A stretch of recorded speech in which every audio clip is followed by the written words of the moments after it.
नमस्कार दोस्तों, स्वागत है आप सभी का मेरे YouTube चैनल में। तो दोस्तों, आज की जो वीडियो रहेगी वो रहेगी भारतीय संविधान से संबंधित महत्वपूर्ण क्वेश्चनों पर, जो आगामी सभी परीक्षाओं हेतु इम्पोर्टेंट रहेगा आप सभी के लिए। और ये जो है रिवीजन क्लास का छठा पार्ट है आज का, जिसमें हम संविधान को देख रहे हैं। तो जितने भी इम्पोर्टेंट क्वेश्चन बनते हैं संविधान से, वो सारे क्वेश्चन इस वीडियो में हैं और वीडियो के एंड तक बने रहें। चलिए स्टार्ट करते हैं आज की वीडियो। तो आज की वीडियो का जो पहला क्वेश्चन है वो है, भारतीय संविधान सभा के लिए चुनाव कब हुए थे? वो हुए थे 1946 में जो है संविधान के लिए चुनाव हुए थे। ठीक। दूसरा क्वेश्चन है, भारतीय संविधान सभा की स्थापना कब हुई थी? 9 दिसंबर 1946 को आपका भारतीय संविधान सभा की स्थापना हुई थी। कब? 9 दिसंबर 1946 में। अगला देखिए, संविधान सभा का प्रथम अधिवेशन जो है कहाँ हुआ था? दिल्ली में हुआ था। संविधान सभा का प्रथम अधिवेशन कहाँ हुआ था? दिल्ली में हुआ था। अगला देखिए, संविधान सभा के उद्घाटन अधिवेशन की अध्यक्षता किसने की थी? जब संविधान सभा का उद्घाटन हुआ उस अधिवेशन की अध्यक्षता की थी आपका सच्चिदानंद सिन्हा ने की थी। ठीक। अगला देखिए, संविधान सभा की प्रथम बैठक, कई बार पूछा जाता है क्वेश्चन, इसको आप अच्छे से देखें। तो संविधान सभा की जो प्रथम बैठक हुई थी वो हुई थी 9 दिसंबर 1946 को। ठीक। आगे देखिए, अगला क्वेश्चन क्या है? अगला क्वेश्चन है, संविधान सभा के अस्थायी अध्यक्ष कौन थे? ये भी कई बार पूछा गया क्वेश्चन। अस्थायी अध्यक्ष कौन थे? सच्चिदानंद सिन्हा थे। और स्थायी अध्यक्ष कौन थे? डॉक्टर राजेंद्र प्रसाद थे। ये दो क्वेश्चन ऐसे हैं जिसमें बच्चे कंफ्यूज करते हैं, तो उसको अच्छे से देख लें। तो संविधान सभा के अस्थायी अध्यक्ष कौन थे? सच्चिदानंद सिन्हा थे। और संविधान के स्थायी अध्यक्ष कौन थे? डॉक्टर राजेंद्र प्रसाद थे। ठीक। आगे चलते हैं, भारतीय संविधान सभा की प्रारूप समिति के अध्यक्ष, ये भी पूछा जाता है कई बार कि भारतीय संविधान की प्रारूप समिति के अध्यक्ष कौन थे? वो कौन थे?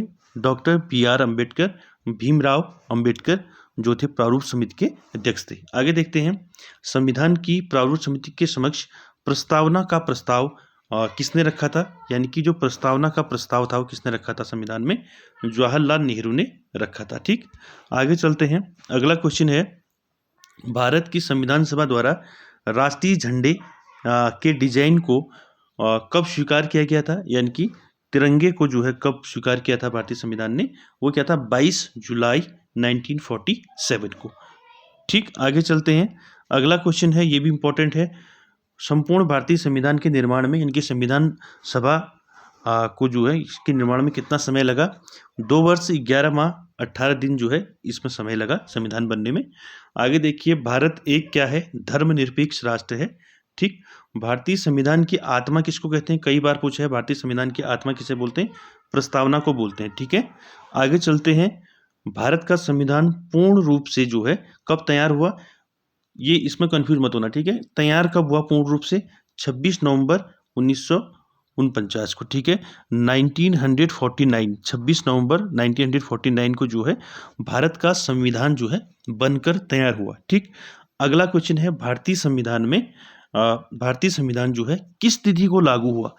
ये दो क्वेश्चन ऐसे हैं जिसमें बच्चों को काफी डाउट रहता है, तो इसमें ध्यान ये दें कि जब लागू हुआ था, लागू कब हुआ था?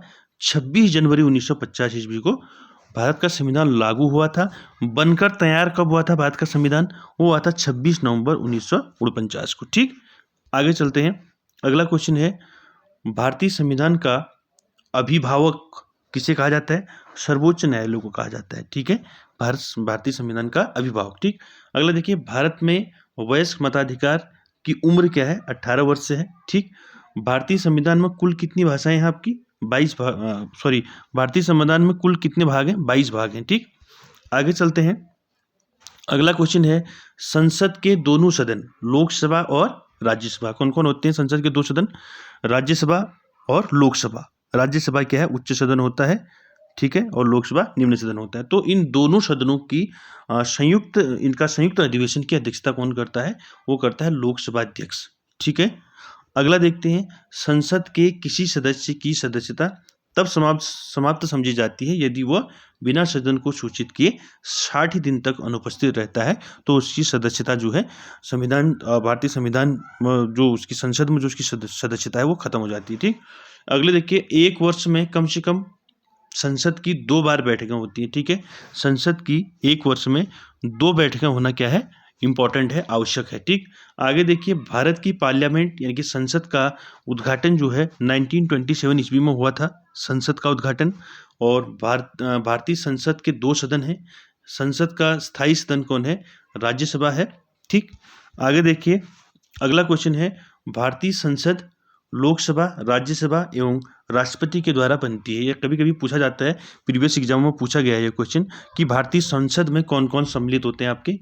लोकसभा, राज्यसभा, 2 सदन तो हो गए और साथ में आपके राष्ट्रपति भी होते हैं। ठीक, आगे देखिए, अगला क्वेश्चन है भारतीय संसद के 3 अंग हैं। ठीक है, और अभी बताया मैंने आपको, लोकसभा, राज्यसभा और राष्ट्रपति। ठीक, आगे चलते हैं, संसद को भंग करने के लिए राष्ट्रपति सक्षम है। ठीक है, राष्ट्रपति भंग कर सकता है संसद को। ठीक, अगला देखिए, संसद के 2 क्रमिक अधिवेशनों के बीच अधिकतम कितने माह का समय अंतराल होना चाहिए? तो ये देखिए, संसद के 2 क्रमिक अधिवेशन जो होते हैं उनके बीच में अधिकतम जो है 6 माह का समय अंतराल की अनुमति है। ठीक, आगे देखिए, भारत में कार्यपालिका का अध्यक्ष कौन होता है? कार्यपालिका अध्यक्ष राष्ट्रपति होता है। ठीक, भारतीय सेनाओं का सर्वोच्च सेनापति, जो भारतीय सेनाएं हैं, जो भी जितनी भी सेनाएं हैं, थल सेना, वायुसेना, ठीक है, और नौसेना, जितने भी हैं, इनका जो सुप्रीम होता है वो कौन होता है? राष्ट्रपति होता है। ठीक, आगे चलते हैं, अगला क्वेश्चन है, भारत के राष्ट्रपति निर्वाचित होने के पात्र बनने के लिए किसी व्यक्ति की आयु कितनी होनी चाहिए?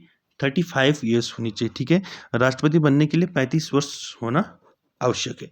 आगे देखिए, अगला क्वेश्चन है, राष्ट्रपति पद के उम्मीदवार के लिए कोई आयु सीमा नहीं होती। ठीक है, उसके बाद देखिए, राष्ट्रपति का निर्वाचन जो है अप्रत्यक्ष रूप से होता है। ठीक है, राष्ट्रपति का निर्वाचन जो है प्रत्यक्ष रूप से होता है, और भारत के राष्ट्रपति का चुनाव जो है 5 वर्षों के लिए होता है। ठीक, राष्ट्रपति को महाभियोग द्वारा क्या करा जा सकता है? हटाया जा सकता है। ठीक, आगे देखते हैं, अगला क्वेश्चन है, राष्ट्रपति को पद और गोपनीयता की शपथ कौन दिलाता है? वो दिलाता है भारत का मुख्य न्यायाधीश जो है राष्ट्रपति को क्या करता है? शपथ दिलाता है। ठीक, आगे देखिए, अगला क्वेश्चन है, राष्ट्रपति अपना त्यागपत्र किसको देगा? उपराष्ट्रपति को देगा। ठीक, उसके बाद देखिए, लगातार 2 बार राष्ट्रपति जो हैं कौन बने थे? डॉक्टर राजेंद्र प्रसाद रहे थे। ठीक, आगे देखिए, राज्यसभा की बैठकों का सभापतित्व कौन करता है? यानी कि राज्यसभा का जो हेड होता है, सुप्रीम होता है, उपराष्ट्रपति होता है। ठीक है, तो इसलिए बैठकों का जो है सभापतित्व कौन करेगा? उपराष्ट्रपति करेगा। ठीक, आगे देखिए, उपराष्ट्रपति का निर्वाचन अप्रत्यक्ष रूप से होता है। उपराष्ट्रपति के कार्यकाल भी उसका भी 5 वर्ष होता है राष्ट्रपति की तरफ। ठीक, आगे चलते हैं, अगला है, उपराष्ट्रपति के पद की गोपनीयता की शपथ कौन दिलाता है? उसको राष्ट्रपति दिलाता है। ठीक, उपराष्ट्रपति अपना त्यागपत्र किसको देता है? राष्ट्रपति को देता है, और राष्ट्रपति अपना त्यागपत्र किसको देता है? उपराष्ट्रपति को देता है, ये याद रखें। अगला देखिए, उपराष्ट्रपति को अपने कार्यकाल की समाप्ति के पूर्व पद से हटाने का अधिकार किसको है? संसद को है। ठीक है, संसद इसको हटा सकती है। आगे देखिए, भारत के प्रथम उपराष्ट्रपति कौन थे? डॉक्टर सर्वपल्ली राधाकृष्णन जो थे भारत के प्रथम उपराष्ट्रपति थे। ठीक, आगे चलते हैं, अगला है, राज्यसभा में उत्तर प्रदेश राज्य के प्रतिनिधियों की संख्या सर्वाधिक है। ठीक है, उसके बाद देखिए, राज्यसभा का सभापति जो है कौन होता है? उपराष्ट्रपति होता है। ठीक, उसके बाद देखिए, राज्यसभा का सभापति लोकसभा एवं राज्यसभा के सदस्यों द्वारा संयुक्त रूप से चुना जाता है। यानी कि जो राज्यसभा का सभापति होता है उपराष्ट्रपति, तो उपराष्ट्रपति का जो कैसे चुना जाता है? उसको लोकसभा और राज्यसभा के सदस्यों के द्वारा उसको संयुक्त रूप से चुना जाता है उपराष्ट्रपति को। ठीक है, आगे चलते हैं, अगला है, स्वतंत्र भारत में राज्यसभा के प्रथम सभापति कौन थे? डॉक्टर एस राधाकृष्णन, सर्वपल्ली राधाकृष्णन थे। ठीक, राज्यसभा के सदस्यों को नामित करने का अधिकार किसको है? वो है आपको राष्ट्रपति को है। ठीक, ये इंपॉर्टेंट है क्वेश्चन, किसी धन विधेयक के पारित होने में राज्यसभा अधिक से अधिक कितने दिन देरी कर सकती है? यानी कि किसी भी धन विधेयक को पारित होने के लिए राज्यसभा 14 दिन तक उसको क्या कर सकती है? रोक सकती है। ठीक, आगे देखिए, अगला क्वेश्चन है, उत्तर प्रदेश राज्य सबसे अधिक प्रतिनिधि लोकसभा में भेजता है। ठीक है, अगला देखिए, उत्तर प्रदेश राज्य का लोकसभा एवं राज्यसभा में प्रतिनिधित्व सबसे अधिक है। ठीक है, आगे देखते हैं, लोकसभा का नेता कौन होता है? आपका प्रधानमंत्री होता है। ठीक, भारत के प्रधानमंत्री पद के लिए उम्मीदवार की उम्र कितनी होनी चाहिए? कम से कम 25 वर्ष होनी चाहिए। ठीक, अगला देखिए, प्रधानमंत्री पद पर सर्वाधिक समय तक कौन रहे थे? जवाहरलाल नेहरू रहे थे। ठीक है, सबसे ज़्यादा टेन्योर रहा है जवाहरलाल नेहरू का। ठीक, अगला चलते हैं।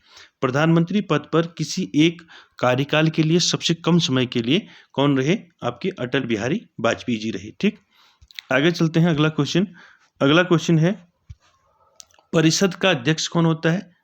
प्रधानमंत्री होता है। ठीक, अगला देखिए, मंत्री परिषद व्यक्तिगत रूप से किसके प्रति उत्तरदायी होती है? राष्ट्रपति के प्रति उत्तरदायी होती है मंत्री परिषद। ठीक है, ये भी काफी इंपॉर्टेंट है।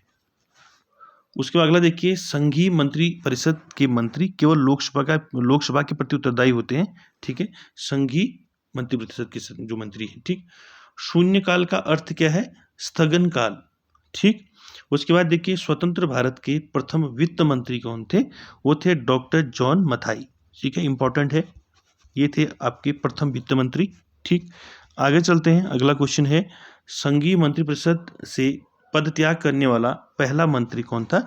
श्याम प्रसाद मुखर्जी थे। ठीक है, जिन्होंने पद त्याग दिया था। ठीक, आगे चलते हैं। राज्यसभा में विपक्ष का प्रथम नेता कौन था? कमलापति त्रिपाठी थे। ठीक, ये विपक्ष के नेता थे राज्यसभा में। ठीक, आगे चलते हैं। लोकसभा अध्यक्ष का चुनाव लोकसभा के सदस्य करते हैं। ठीक, आगे चलते हैं। लोकसभा का अस्थायी अध्यक्ष प्रोटेम स्पीकर जो है राष्ट्रपति द्वारा नियुक्त किया जाता है। लोकसभा का जो अस्थायी जो अध्यक्ष होता है। ठीक, आगे देखते हैं। अगला है, लोकसभा अध्यक्ष को पद की शपथ ग्रहण कौन कराता है? आपका राष्ट्रपति कराता है। ठीक, लोकसभा अध्यक्ष अपना त्यागपत्र किसको देता है? लोकसभा उपाध्यक्ष को देता है। ठीक, लोकसभा अध्यक्ष। उसके बाद देखिए, स्वतंत्र भारत के प्रथम लोकसभा अध्यक्ष कौन थे? गणेश वासुदेव मावलंकर थे। ये काफी इंपॉर्टेंट है, कई बार परीक्षाओं में पूछा गया है ये क्वेश्चन। और परसों रिसेंटली जो एग्जाम हुआ है उत्तराखंड पुलिस कांस्टेबल का, उसमें भी पूछा गया है स्वतंत्र भारत के प्रथम लोकसभा अध्यक्ष कौन थे? गणेश वासुदेव मावलंकर। ठीक, आगे चलते हैं। अगला क्वेश्चन है, भारत के अटॉर्नी जनरल महान्यायवादी की नियुक्ति कौन करता है? भारत का राष्ट्रपति करता है। ठीक, अगला देखिए, सर्वोच्च न्यायालय का जो मुख्य न्यायाधीश होता है उसकी नियुक्ति भी कौन करता है? राष्ट्रपति करता है। ठीक, तो दोस्तों ये था आज का सेशन, जिसमें हमने आपका संविधान से संबंधित जितने भी इम्पोर्टेंट क्वेश्चन बनते हैं परीक्षा की दृष्टि से, वो इस वीडियो में आपने देखा। और वीडियो को अगर मैंने तो आपका जो है फटाफट जो है तेज़ी से आपको जो है इस वीडियो को बताया है, क्योंकि टाइम जो है इसमें ज़्यादा लगेगा, इसलिए मैंने जल्दी बताया है। ये आपका पॉइंट टू पॉइंट मैंने बता दिया आपको, तो आप इसको फिर दोबारा से इसको एक बार और देख लें अच्छे से, और जो आपके एग्ज़ाम के लिए काफ़ी हेल्पफुल रहेगा आप सभी के लिए। और वीडियो अच्छा लगे तो लाइक, शेयर, कमेंट, सब्सक्राइब जरूर कीजिएगा। Thank you very much.